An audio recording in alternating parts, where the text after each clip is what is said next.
Welcome back, and of course now for more on this, we are delighted to be joined over the telephone by Dr. Mohamad, Moukhtar, economic analyst. A very good morning to you, sir. Yeah, good morning. Have a good day. Likewise, and thank you very much for joining us this morning on the Breakfast Show. Now, Dr. Mohamad, of course, the repercussions of the U.S.-Iranian war, specifically on an economic point of view, the economic repercussions. How do you see the escalation in this war, and if it were to continue, further worsening the economic affairs of the entire world? I believe it's become not just a war for Iran and Yes. the state and that. As a matter of that, this war is going to continue. All the feedbacks for all the countries across the world, starting from the Middle East and to the whole world, to the Europe, to every place. Yes.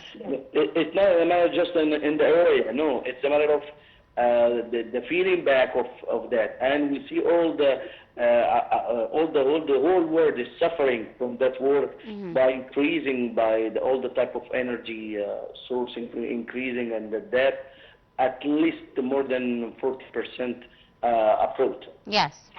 Indeed, Doctor. Now, of course, the war has cost the global economy an estimated $2.2 trillion US dollars. What are the most affected economic sectors as a result of this conflict, Doctor? This is affecting directly, and everybody's believing that and seeing in that from all the country. Yes. Related to the percentage you've been had mentioned, and that is found and show that's clear. That is, the war is not a matter just for countries. It's a matter of the international economic world is against or gaining from that war. That shows that the war is just not only on an area. No, it's a matter of approaching, especially for the specific places for Iran and that matter of gate. Yes. To the world. Indeed. Now, Dr. Mohamad, of course, the Strait of Hormuz represents a main axis of the world economy. How do you see the effect of the closure of the strait with regards to the global economy?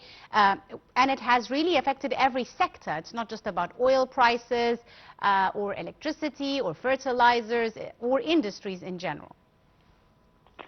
In general, is must to take several action, and I believe that several action has been taken from several countries, starting by Pakistan and France and several other countries had to cooperate to stopping or getting charging to make a deal for stopping this war, especially by, as people mentioned, that's the increasing for the economy, which is suffering the whole world from that, and everybody has to feeling that approaching. And related to the economy, then and that we've been see that all the economy is an increasing percentage from place to other related to what's happening from that war.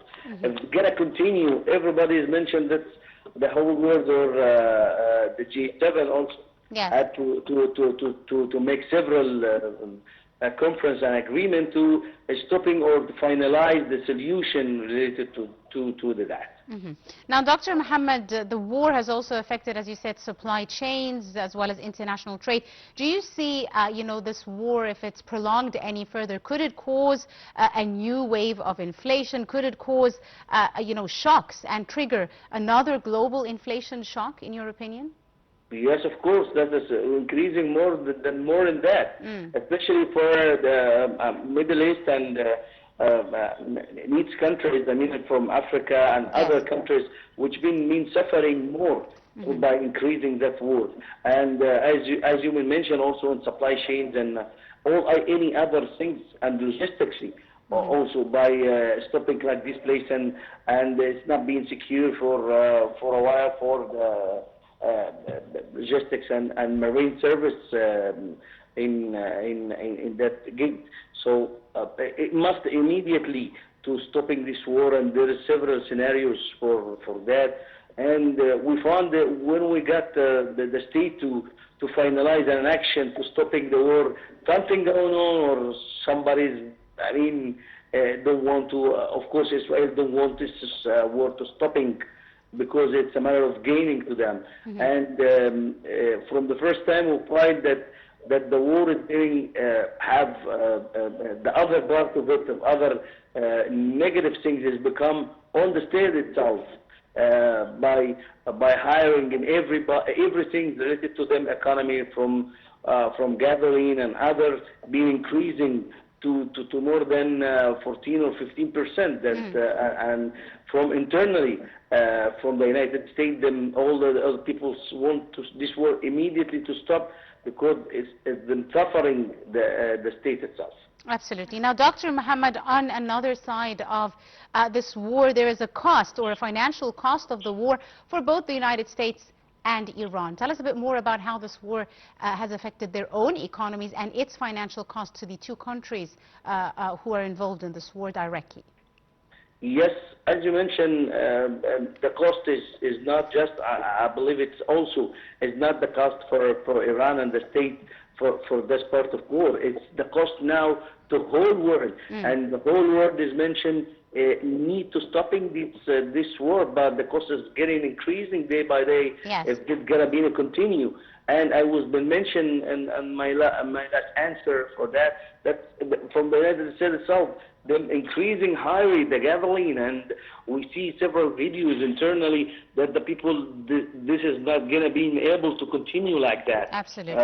Right. Related to economy, related to investments, related to the whole world, that's been very high charging economy war it's become. Indeed, right. We'll leave it at that. I'd like to thank you very, very much, Dr. Mohamad Moukhtar, our economic analyst and our guest for this morning on The Breakfast Show. Many thanks, sir, for your time and your insight. Ladies and gentlemen, we take a